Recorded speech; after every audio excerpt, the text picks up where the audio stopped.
Hello and welcome to the lecture on pseudo classes and elements. So let's understand how to write pseudo classes and elements.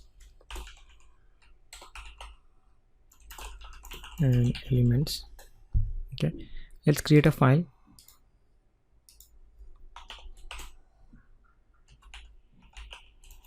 We'll call it as pseudo class. Then we'll look at pseudo elements. Okay, we'll use a boilerplate.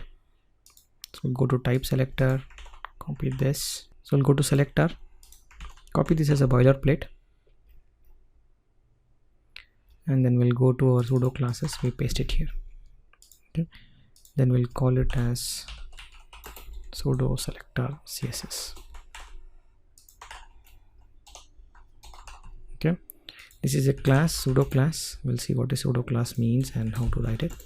Okay, so how to write pseudo classes.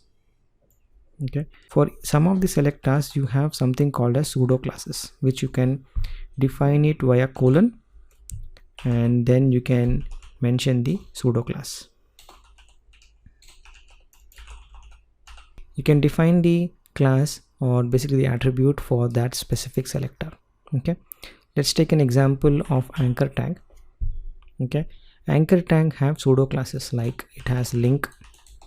Okay, and also it has visited. If someone has clicked that link, what action you want to show on that link, means you want to change the property of that attribute. Hover and then active. Okay, so let's write this conditions here. For the link, I want the color to be blue, right? Someone visited, I want the color to be gray, means it's showing that you have already visited this link. Someone go on the link, hover means when you mouse over the link you make it red, and active means green. Okay, so let's write our anchor tags here. So we'll define 3 links. We'll say hash, so we can say home page.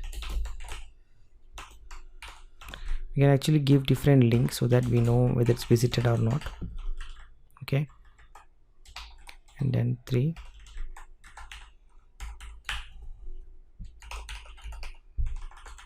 contact in the about page. Okay, so we have 3 links with the different hrefs, and you will see the pseudo classes is been applied onto anchor tags depending on the action that has been happening on that tag. So if I refresh this page, let's close this, open up the new live editor.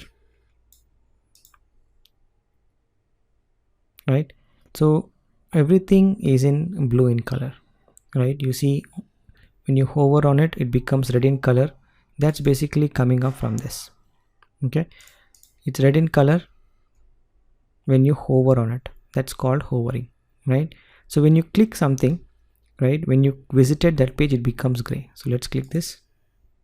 Right, now this link has become gray because of this property. You have visited that, so that's why it become the gray. You can click on contact, you can click on the home page. Okay, so what is active? When you click and hold, you can see it's active, right? Click and hold, it's active. Click and hold, it's active, it's green. Where here are some of the pseudo classes. So some of the tags will have pseudo classes wherein you can play around of its attribute, how you want to define it, and you can change the property of it when you basically write some condition in the CSS. Like one good example is a hovering. When you hover on this link, you want to change the color. Maybe when you hover on an image, you want to change the image. Those kind of things can be done via the pseudo classes. Okay, so let's look at pseudo elements. So for this, I'll create one more file.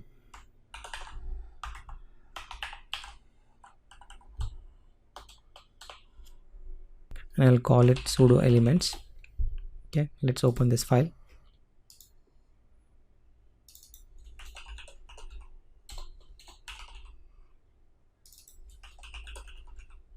Okay, the pseudo elements is defined with double colon.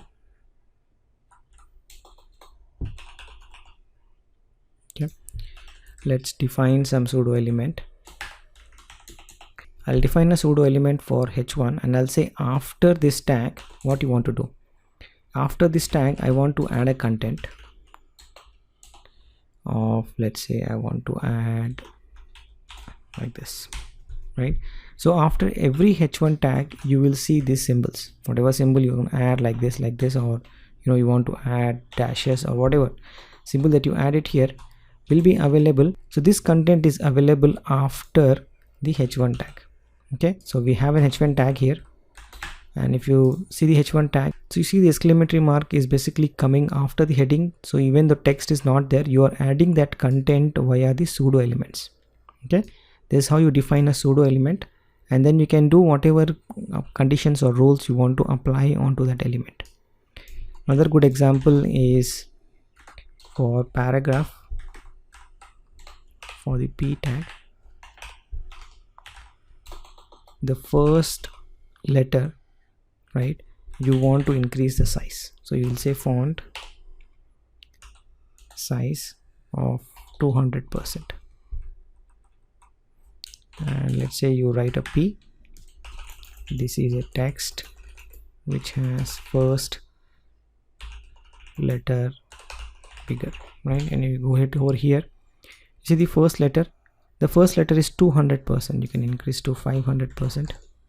Okay, you can see you can play around with your text as well with something called a pseudo element. Pseudo elements work before and after most of the times, and you can change the behavior of the text using this pseudo elements as well. Okay, how you define it? You define it with double colon. Pseudo classes with colon and pseudo elements with double colon. Okay, so that's all about pseudo classes and elements, and I'll see you in the next one.